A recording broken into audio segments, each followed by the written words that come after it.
में उन सही सलामत मैरिज सर्टिफिकेट्स को पकड़े-पकड़े अचानक मेरे दिमाग में उस एक्सीडेंट वाले दिन की धुंधली यादें ताज़ा होने लगीं। सच तो ये था कि वो कोई मामूली हादसा नहीं था। उस दिन मैं कोई इत्तेफाक से बाहर नहीं निकला था, बल्कि मैं खास तौर पर घर लौट रहा था ताकि बाएँ निंग के सामने अपने दिल की सारी बात साफ-साफ रख सकूँ। मैं रोज़-रोज़ की इस लुका-छिपी, एक-दूसरे को आज़माने और बात-बात पर तलवारें खींच लेने वाली ज़िंदगी से बुरी तरह थक चुका था। मैं उससे मिलकर ये साफ करना चाहता था कि आखिर मेरे दिल में क्या है, और उससे ये भी पूछना चाहता था कि क्या उसके दिल में मेरे लिए सिर्फ़ और सिर्फ़ नफ़रत ही बची है? लेकिन मैं घर पहुँच पाता, उससे पहले ही मेरी कार का भयानक एक्सीडेंट हो गया। मेरी आँखों के सामने एक गहरा अंधेरा छा गया और मैं पूरी तरह होश खो बैठा। जब मुझे थोड़ा बहुत होश आया था, तो मुझ में इतनी हिम्मत नहीं थी कि मैं अपनी आँखें खोल सकूँ। लेकिन उस बेहोशी की हालत में भी मुझे किसी के सुबकने की आवाज़ बिल्कुल साफ सुनाई दे रही थी। कोई बहुत ही बेबसी और गहरे दर्द में डूबा हुआ रो रहा था। उसकी चीखें और सिसकियाँ अंदर ही अंदर घुट रही थीं। और तभी एक बेहद गर्म आँसू की बूंद हल्के से मेरे हाथ की पीठ पर आ गिरी।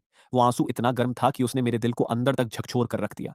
मैंने अपनी पूरी ताकत समेटी और अधखुली आँखों से देखने की कोशिश की। धुंधली सी रोशनी में जो चेहरा मेरे सामने आया, वो बाएँ निंग का था। उसका पूरा चेहरा रोने की वजह से लाल हो चुका था। उसने अपने दोनों हाथों से मेरी उँगलियों को इतनी ज़ोर से भींच रखा था कि उसके हाथों के जोड़ सफ़ेद पड़ गए थे। उसकी आँखों में खून उतरा हुआ था और लाल कतरे साफ दिख रहे थे। उसका वो रोज़ का घमंड, वो पथरीला ठंडापन मानो कहीं हवा में उड़ चुका था। वहाँ अगर कुछ बचा था, तो बस एक न छुपने वाला खौफ, गहरी चिंता और एक ऐसी शिद्दत भरी परवाह, जो मैंने उसकी आँखों में आज से पहले कभी नहीं देखी थी।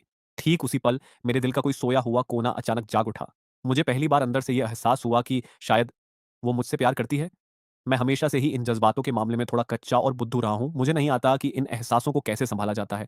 शुरुआत में तो बस उसका ये खूबसूरत चेहरा देखकर मैं इस कदर दीवाना हुआ कि मैंने आगे-पीछे कुछ नहीं सोचा और ज़बरदस्ती ज़बरदस्ती उसे हासिल करने के लिए आगे बढ़ गया।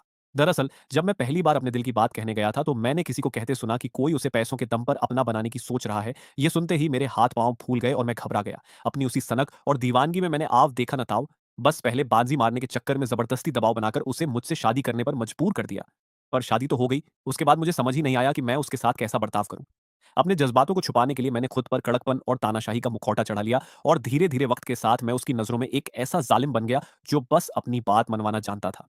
मैं हमेशा यही सोचता रहा कि वो मुझसे नफ़रत करती है, चिढ़ती है मुझसे, कि मैंने उसकी आज़ादी छीन ली और इतने घटिया हथकंडे अपनाकर उसे अपने पास कैद कर लिया। लेकिन उस दिन हॉस्पिटल में मेरे हाथ पर गिरा उसका वो गर्म आँसू, उसकी आँखों की वो घबराहट और तड़प, ये सब चीख-चीख कर कह रहे थे कि ऐसा बिल्कुल नहीं है। उस हादसे के वक़्त बेहोश होने से ठीक पहले मेरे दिमाग में हमारी वो लड़ाइयाँ या कड़वाहट नहीं आई थी, बल्कि मुझे याद आया तो बस उसका वो चेहरा, जब भी मैं बीमार पड़ता था, वो सारी-सारी रात मेरे सिरहाने बैठी रहती थी। मुझे याद आई हमारी वो गिनी-चुनी तस्वीरें, जिनमें उसकी नज़रें हमेशा अनजाने में ही सही, पर सिर्फ़ मुझ पर टिकी रहती थीं। वो निगाहें, इन पिछले 2 सालों के वो छोटे-छोटे पल थे जिन्हें मैं अपनी नासमझी में अनदेखा करता रहा। वो उसकी छुपी हुई मोहब्बत और नरमी ही तो थी। वो यकीनन मुझसे प्यार करती थी, बस उसका ये प्यार नफ़रत की एक झूठी परत और उसके ऊँचे घमंड के पीछे इस कदर छुपा हुआ था कि शायद वो खुद भी इस बात को मानने से कतरा रही थी। शुरुआत में मैंने सोचा था कि जब मैं अस्पताल से पूरी तरह ठीक होकर घर लौटूँगा, तो ये याददाश्त जाने का नाटक बंद कर दूँगा। मैं बहुत ही संजीदगी से उसके सामने बैठूँगा, अपने दिल की हर बात साफ कर दूँगा, और वो सब कुछ जो मैंने उसके साथ गलत किया या जो खुशियाँ मैं उसे देना चाहता था, वो एक-एक करके पूरी करूँगा। पर मुझे क्या पता था कि ये बाइनिंग एक्टिंग के मामले में इतनी उस्ताद निकलेगी। दुनिया के सामने कुछ और पीठ पीछे कुछ और। इसके तो 2 बिल्कुल अलग ही चेहरे थे। मुझे अच्छे से पता था कि वो बहुत पहले ही अस्पताल में मुझसे मिलने आ चुकी थी, पर मेरे सामने उसने ऐसा नाटक किया मानो वो अभी-अभी बस मजबूरी में पहुँची हो। दिल में वो मेरी इतनी परवाह करती थी कि उसकी जान निकली जा रही थी, पर चेहरे पर उसने वही पुरानी बात, सच में बिल्कुल सीधा-साधा और बुद्धू बन चुका हूँ। मैं तब तक इस भोलेपन का नाटक करने के लिए तैयार था, जब तक कि वो पूरी तरह हार न मान जाए। मैं उसे इस कदर मजबूर कर देना चाहता था कि उसके दिल की बात छुपने की कोई जगह ही ना बचे, और वो अपने मुँह पर लगा ताला तोड़कर खुद अपनी ज़ुबान से यह कबूल करे कि हाँ, वो मुझसे प्यार करती है। ये सोचते ही मेरे होठों पर एक शातिर और हल्की-सी मुस्कान तैर गई। मैंने उन दोनों मैरिज सर्टिफिकेट्स को बहुत ही एहतियात से उस तिजोरी से बाहर निकाला और इस बार घर में एक ऐसी बेहद छुपी हुई और सुरक्षित जगह पर रख दिया, जहां किसी की नजर न जा सके। इसके बाद मैंने उस लोहे के बॉक्स को वापस बिल्कुल वैसे ही लॉक करके उसी कोने में रख दिया, मानो वहां कभी कोई आया ही ना हो। मैं अभी यह सब समेटकर तहखाने से बाहर निकला ही था कि अचानक जेब में रखा मेरा फोन वाइब्रेट हुआ। स्क्रीन पर देखा तो शेन शीशी का मैसेज था, जिसने मुझे एक लाइव लोकेशन भेजी थी और साथ में एक टेक्स्ट लिखा था। जीजा जी, आप दोनों का ये कछुए जैसा धीमा ड्रामा अब मुझसे और नहीं झेला जा रहा। अपनी इस कछुए वाली रफ्तार को थोड़ा तेज करो भाई। तुम दोनों का ये ढीला-ढाला ड्रामा अब मुझसे और नहीं देखा जा रहा। इसलिए आखिरकार अब मुझे ही बीच में कूदकर तुम दोनों की गाड़ी को धक्का लगाना पड़ रहा है।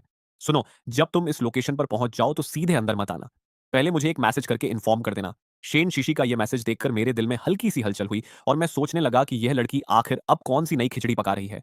पर फिर मैंने सोचा कि चलो, जो भी है अच्छा ही है। अगर वो बीच में आ रही है तो शायद उसकी इस तिकड़म से बाइंडिंग का ये झूठा मुखौटा और जल्दी उतर जाए। मैंने बिना देर किए बेड पर रखा अपना जैकेट उठाया और उस लोकेशन की तरफ निकल पड़ा। वहां पहुंचने के बाद मैं सीधे उस आलीशान प्राइवेट केबिन बाशांग के दरवाजे पर जाकर खड़ा हो गया और अपनी शर्त के मुताबिक शेन शीशी को मैसेज टपका दिया।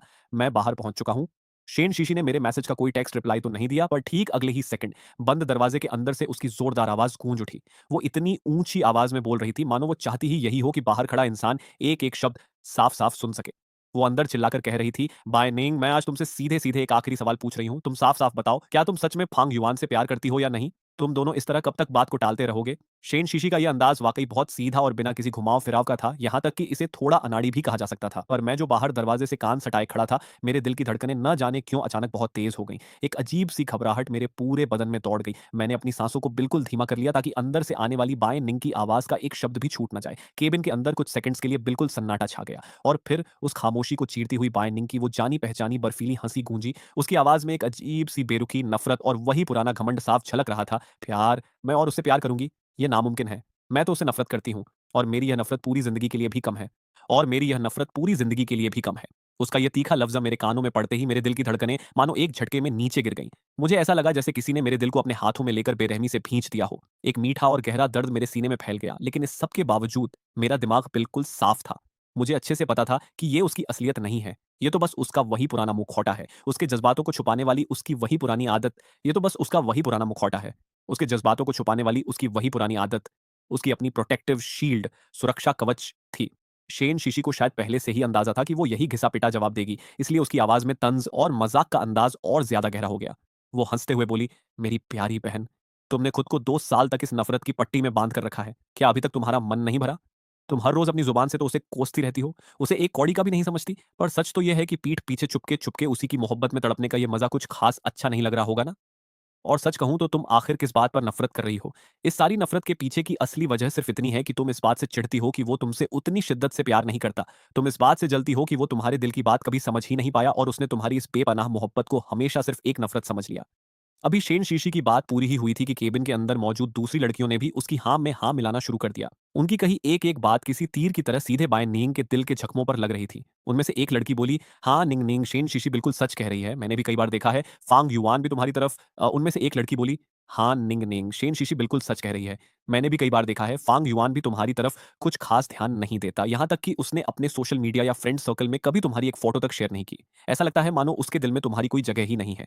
दूसरी लड़की ने भी बहती गंगा में हाथ धोते हुए कहा, बिल्कुल सही बात है, मर्द तो होते ही ऐसे हैं जो चीज एक बार आसानी से मिल जाए फिर उसकी कद्र नहीं करते। तुम्हें क्या लगता है, क्या वो तुमसे बुरी तरह ऊब नहीं चुका होगा? और देखा जाए तो इसमें कोई अचरज की बात भी नहीं है। आखिरकार शुरुआत में उसने जबरदस्ती ही तो तुम्हारे साथ ये रिश्ता जोड़ा था। शायद उसके दिल में तुम्हारे लिए कभी कोई सच्ची फीलिंग्स थी ही नहीं। दोस्तों की ये चुपती और कड़वी बातें आखिरकार बाय निंग के बर्दाश्त के बाहर हो गईं। उसका वो सलीके से बनाया हुआ सब्र का बांध तिनके की तरह टूट गया। उसकी आवाज में एक हल्की सी सुबकाहट और रोने का दर्द साफ महसूस हो रहा था, पर फिर भी अपने उसी पुराने अड़ियल अंदाज को बनाए रखने की आखिरी कोशिश करते हुए वो चीख पड़ी, तुम सब के सब बकवास कर रहे हो, बंद करो अपनी ये बकवास। ऐसा कैसे हो सकता है कि वो मुझसे प्यार ना करे? मैं उसकी वो अमानत हूं जिसे उसने पूरी दुनिया से लड़कर जबरदस्ती छीना था। वो खुद थी जिसने मुझे अपने साथ शादी के बंधन में बांधने के लिए मजबूर किया था। उसने मुझे अपने पास कैद रखने के लिए इतनी बड़ी बड़ी चालें चली, इतनी ताकत लगा दी। तो फिर ये कैसे मुमकिन है कि वो मुझसे मोहब्बत न करती हो?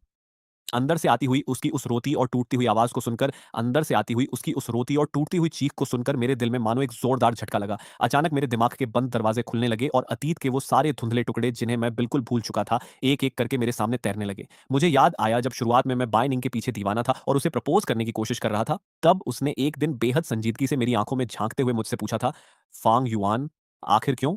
क्यों तुम सिर्फ़ मेरे ही पीछे पड़े हो?"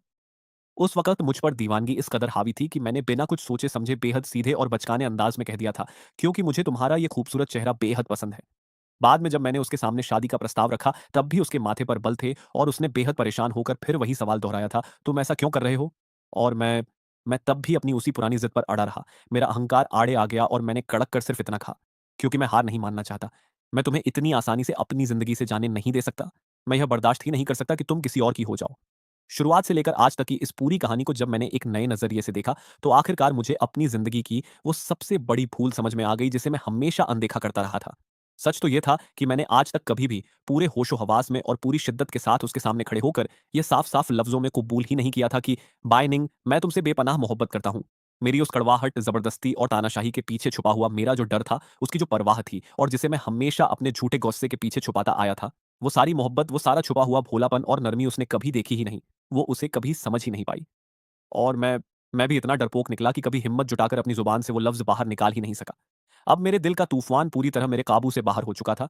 मैं खुद को 1 सेकंड के लिए भी और नहीं रोक सका। मैंने अपना हाथ आगे बढ़ाया और पूरी ताकत से उस केबिन का दरवाज़ा अंदर की तरफ धकेल दिया। दरवाज़ा खुलते ही अंदर का वो सारा शोर-शराबा और सन्नाटे में बदल गया, मानो वक़्त वहीं ठहर गया हो। कमरे में मौजूद हर एक शख्स की नज़र घूमकर सीधे मुझ पर टिक गई। बाय निंग ने भी झटके से अपनी गर्दन घुमाई और मुझे देखने लगी। उसके सामने टेबल पर शराब के कई खाली ग्लास बिखरे पड़े थे और उसकी उँगलियों में अब भी एक आधा भरा हुआ ग्लास दबा हुआ था। मुझे अच्छे से पता था कि वो शराब बर्दाश्त करने में कितनी उस्ताद है, इसलिए इतना सब कुछ पीने के बाद भी जब उसने मेरी तरफ देखा तो उसकी आंखों में कोई नशा नहीं था, वो बिल्कुल होश में थी।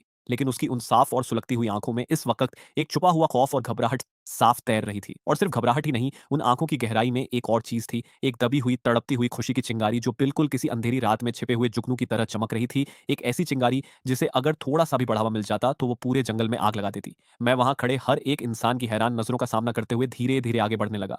मैं वहाँ खड़े हर एक इंसान की हैरान नज़रों का सामना करते हुए धीरे-धीरे आगे बढ़ा और सीधे उसके पास जाकर रुक गया। इस बार मैंने खुद आगे बढ़कर बात की। मेरी आवाज़ में एक ऐसी नरमी थी जिसे छुपा पाना मुश्किल था, पर साथ ही मैंने अपने लहज़े में वो पुराना भोलापन और सीधा-साधा अंदाज़ भी बनाए रखा। मुझे घर पर तुम्हारी फ़िक्र हो रही थी, मन नहीं मान रहा था, इसलिए मैंने शेन शीशी से यहाँ का पता पूछा और सीधे तुम्हें देखने चला आया।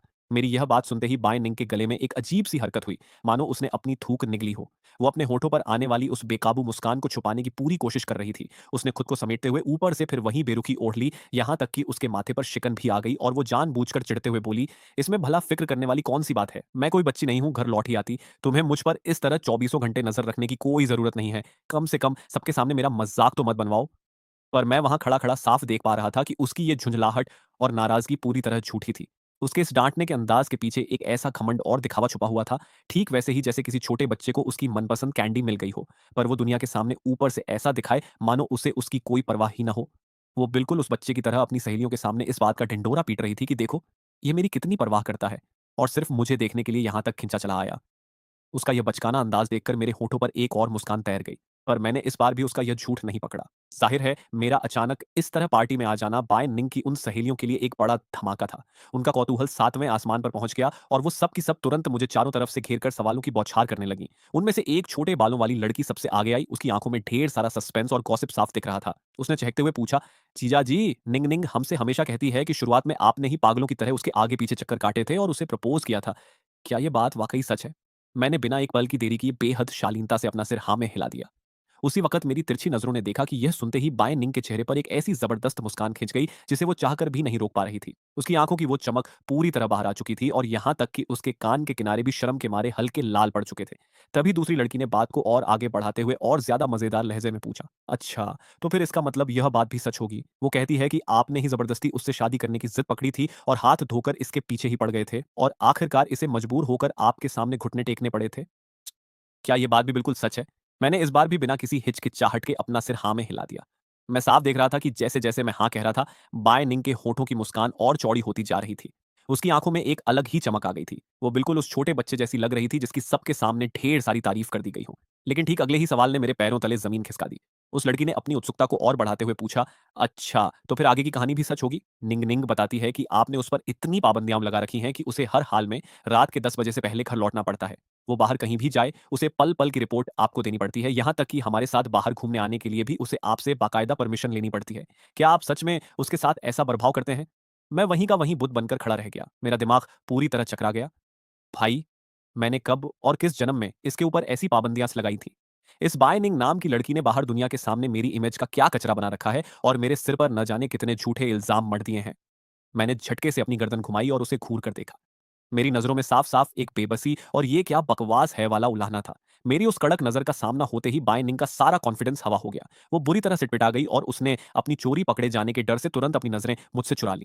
वो इस कदर घबरा गई कि अपनी घबराहट छुपाने के लिए टेबल पर रखी चीज़ों को ऐसे देखने लगी मानो मानो वो शराब का ग्लास ही इस वक़्त दुनिया की सबसे ज़रूरी चीज़ हो। पर उसकी चोरी साफ पकड़ी जा चुकी थी और उसके कान अब पहले से भी कहीं ज्यादा लाल हो चुके थे।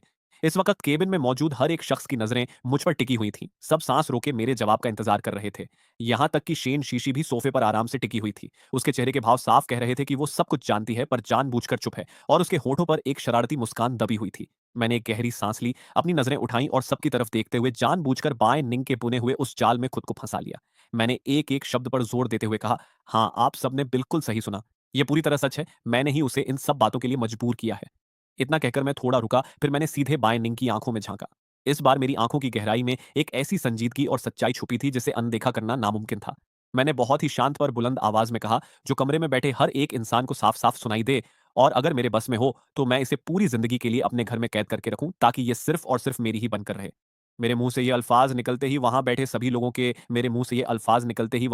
लोगों के हलक सूख गए और सबके सब हैरान होकर एक दूसरे का मुंह ताकने लगे। शायद उन्हें अंदाजा नहीं था कि मैं इतनी साफगोई के साथ अपनी उस दीवानगी का इजहार करूंगा। बायनिंग भी पूरी तरह सुन्न पड़ गई थी। उसकी आंखों में एक गहरी हैरानी थी, लेकिन बाकी लोगों और उसमें एक बड़ा फर्क था। बाकी लोग मेरी उस पागलपन भरी बात को सुनकर घबरा गए थे, जबकि उसके चेहरे से वो हैरानी धीरे धीरे गायब हो रही थी और उसकी जगह एक ऐसी खुशी और उमंग ले रही थी जिसे वो चाहकर भी नहीं छुपा पा रही थी। उसकी सांसें तेज हो चुकी थीं। शेन शीशी जो पास ही सोफे पर